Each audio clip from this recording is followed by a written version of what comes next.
Hey everyone! Before I dive into this story, let me pull you into a moment that turned my heart inside out. For 15 years, I thought my best friend and I were soul sisters, bound by laughter, secrets, and a bond stronger than time. I believed she'd be there through every storm, just as I was for her. Then, in the wake of my life's hardest chapter, she vanished, leaving words that stung deeper than any loss. What happened next wasn't about chasing her back.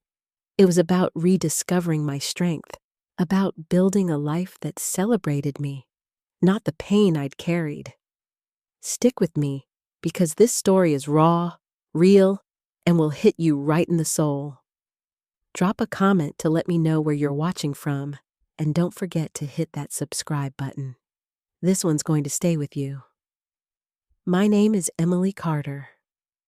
I'm 42, a graphic designer living in Savannah, Georgia, in a clapboard cottage where the front porch creaks under the weight of Spanish moss. Its earthy tang mingling with the breeze, and the backyard bursts with camellias, their waxy petals unfurling in ruby and blush, scenting the air with a honeyed whisper. I'm not one for the spotlight. I find joy in the hum of my laptop, pixels blooming under my stylus, or the clink of glasses at our monthly book club, the air thick with wine and stories. But if there's one thing that's always defined me, it's my loyalty to those I love. Growing up in Savannah's humid embrace, I learned friendship is sacred.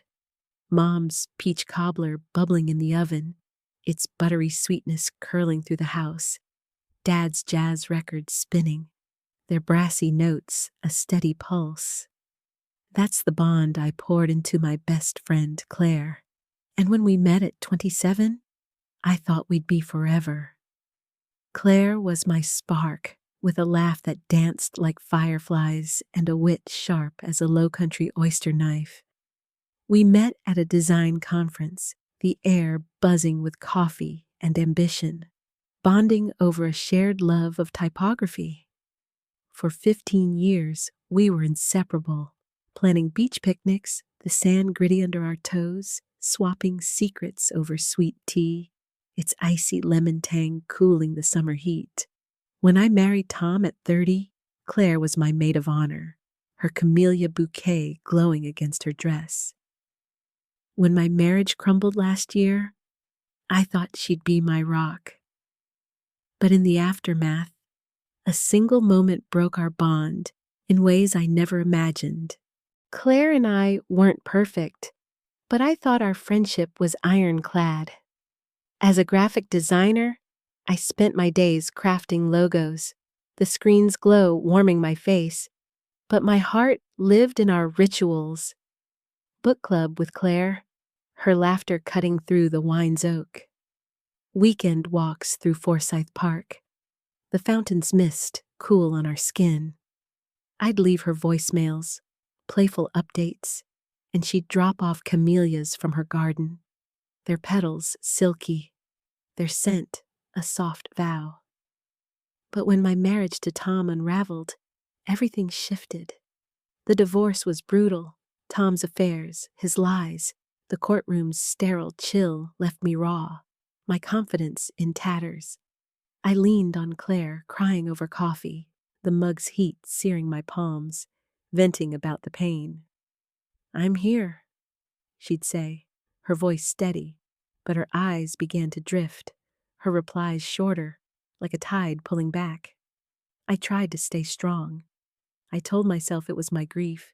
She was busy, her marketing job demanding, her kids growing.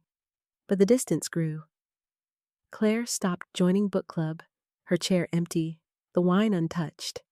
She'd cancel walks, her texts curt, like the snap of a twig underfoot. "Work's crazy," she'd type, the phone's blue glow cold. I noticed her pulling away when I shared my struggles. Tom's betrayal, the loneliness of my new apartment, the camellias on my porch wilting without care. One evening, desperate to reconnect, I invited her to dinner at my cottage, the air thick with roasted chicken and Rosemary's piney bite. I set the table with Mom's linen napkins, their embroidery soft under candlelight, hoping to revive us. But Claire was distracted, checking her phone, her laugh forced. "You're so heavy lately, Emily," she said, her voice sharp, cutting through the chicken's savory steam. "Maybe try being positive." Her words stung, a wasp's barb in my chest. "Heavy?" I whispered, my voice trembling, the camellia bouquet on the table drooping, its scent sour. "Claire, I'm drowning. Tom broke me, and I need my friend." She sighed, her eyes avoiding mine, the candle's flicker harsh. "I get it, but it's a lot," she said, her tone clipped. "I can't always carry this." I swallowed my tears, blaming myself for leaning too hard, and doubled down, sending her funny memes, inviting her to art fairs, arranging camellias in a vase, their petals a fragile hope. But Claire grew colder, her replies ghosting, her presence a fading echo. Last March, as our annual book club anniversary approached, a tradition we'd started, toasting to 15 years of friendship, I planned a special night to mend us. I invited our club, Rachel, who loved Claire's humor, Sam, who shared my design passion, and Lena, our neighbor who baked with us. I wanted this to bring Claire back, but a week before, she stopped responding entirely. No texts, no calls, her social media silent to me. Worried, I drove to her house, the air humid with marsh salt, the camellias in her yard vivid against the dusk. I knocked, my heart pounding, the door's wood cool under my knuckles. Claire answered, her face tight, her kids' laughter faint inside. "Emily, we need to talk," she said, her voice cold as the porch's iron rail. "You're too negative now. I can't do this anymore. I need space." I froze, tears burning, the camellia's scent bitter in the humid air. "Negative?" I choked, my voice breaking, raw with pain. "Claire, I'm rebuilding my life. I lost my marriage, my trust, and you're abandoning me because I'm hurting?"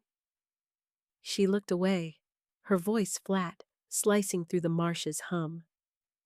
"It's not abandonment," she said. "It's self-care.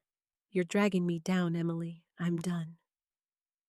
The door clicked shut, a finality sharper than a blade. I stood there, the moss's tang choking me, my heart shattering. That night, I found she'd blocked me. Texts bounced, calls died, her online world a locked gate. I collapsed on my porch, clutching a camellia, its petals crumpling, their scent acrid, my friendship gone. I didn't sleep that night.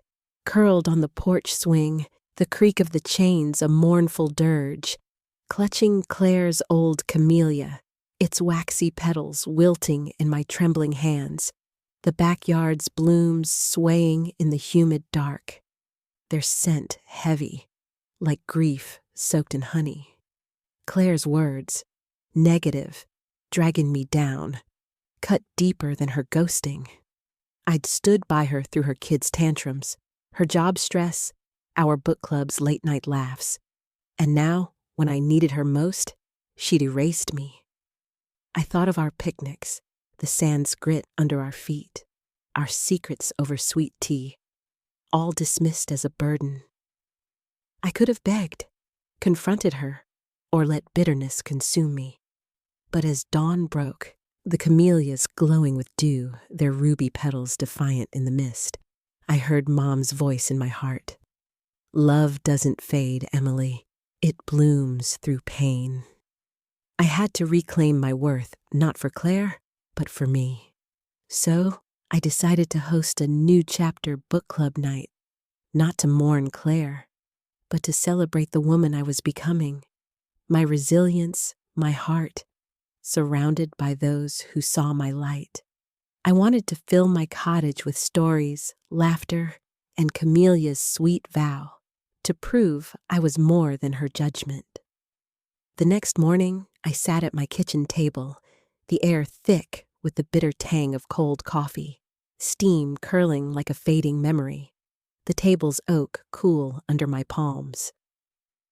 I chose my living room where book club had thrived, its shelves heavy with novels, their spines gleaming as the setting. I made a list: shrimp and grits, its buttery steam rising, peach cobbler warm with cinnamon's spicy hug, iced tea tart with lemon, and a playlist of our club's favorites: Norah Jones's Velvet Croon, Billie Holiday's Soulful Ache. I called those who'd held me: Rachel, who loved our debates; Sam, who shared my pixel dreams; and my sister Kate, whose hugs smelled of jasmine and anchored me after Dad's passing. I didn't invite Claire, she'd blocked me, but I sent invites to the club, framing it as a night to toast new beginnings, inspired by our stories. I spent the day preparing, the kitchen alive with shrimp's sizzle, cobbler's buttery clouds, the clink of Mom's crystal glasses, their facets catching the light like prisms. I arranged camellias in vases, their petals velvet, their scent a honeyed promise, and hung fairy lights in the living room, their golden glow weaving through bookshelves, casting shadows on the novels we'd loved. I set a framed photo of our first book club, Claire and I laughing, beside a sketch I'd drawn, a camellia blooming through rain. I wore a coral dress, its fabric soft as a breeze, a camellia pinned to my chest, its fragrance a vow of rebirth. The book club night was set for the anniversary evening, the sky a wash of peach and lavender, the camellias heavy with dew, their scent drifting through the open windows. I stood in the living room, my heart pounding like a tide as guests arrived. Rachel brought cornbread, its golden crust crumbling, her hug fierce.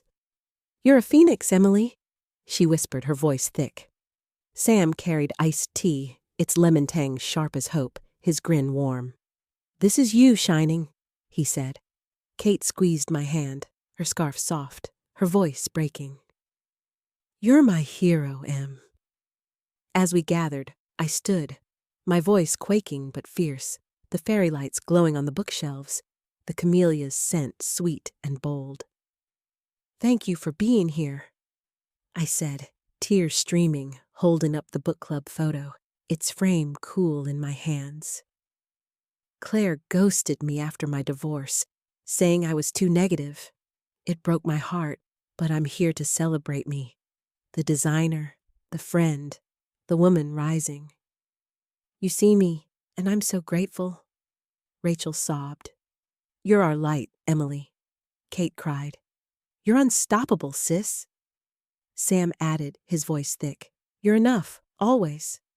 Friends shared stories, Rachel about our book debates, wine staining our notes, Sam about my logo designs, pixels sparking, Kate about our childhood summers, chasing fireflies in the marsh. Their words wrapped me, a lifeline.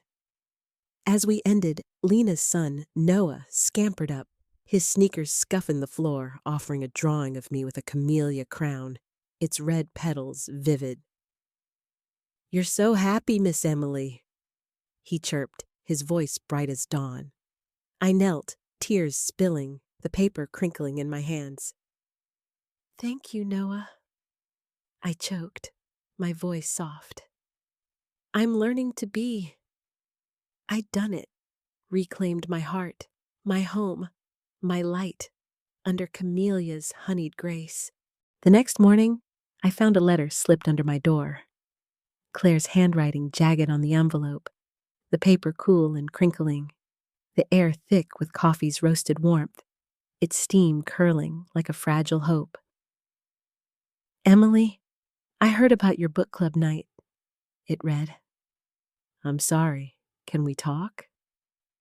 I sat at my kitchen table, the camellia still pinned to my sweater, its petals curling but fierce, and called her, my heart thudding, the phone's weight heavy in my palm. She answered, her voice raw, trembling like marsh reeds in a storm. Emily, I'm so sorry. She sobbed, her words breaking, thick with pain. I ghosted you because I couldn't handle your pain. I was selfish, calling you negative. I miss you, and I was wrong. I gripped the table, the crystal glass's facets glinting in the sunlight, tears burning my eyes. Claire, you broke my heart. I choked, my voice shattering, tears scalding my cheeks, the coffee's bitterness sharp. I lost my marriage, my trust, and I needed my best friend. You called me negative, like my pain was a flaw, and you walked away. 15 years, and you erased me. She cried, her voice raw, cracking like oyster shells underfoot. I know, she sobbed, her words heavy. I was overwhelmed, scared of your grief, and I failed you. You're not negative, you're incredible, stronger than I'll ever be. I love you, Emily, and I've lost you. I swallowed hard, the camellia's scent a lifeline, my heart torn but steady. I loved you, Claire, I said, my voice breaking, raw. I stood by you through everything, your kids, your chaos, and you left me when I was drowning. Your words cut me deeper than Tom's betrayal. I had to learn I'm enough without you. She reached through the phone, her voice desperate, pleading, thick with regret. I see you now, she cried, her words trembling. You're radiant, Emily, a light I dimmed. I don't deserve you, but I want to earn you back. Please, give me a chance. I paused, the camellia's scent sweet and bold, my heart aching but firm. I don't know if I can trust you, I said, my voice cracking, tears warm. You broke our bond, Claire, the sisterhood we built. If we try, it's slow, honesty, time, no more judgment. I'm Emily, not your burden, and I'm choosing my joy. Her shoulders shook, her voice a whisper, raw and broken. You're right, she said, tears falling. You're extraordinary, and I failed you. I'll do the work, Emily, if you'll let me. I love you. I thought of Noah's drawing, the camellias in my yard, their petals defiant in the mist, and softened. But my resolve held. It's a start, I said, my voice steady, the glasses cool under my fingers. Not a promise. She nodded, her voice choked. Thank you, she whispered, fragile but hopeful. Over the next weeks, my community held me tight. Rachel texted, You were a queen, Emily. That book club was fire. Kate sent a jar of peach jam, writing, You're a force, sis. Sam called, his voice thick, saying, You showed us resilience. Bold, beautiful.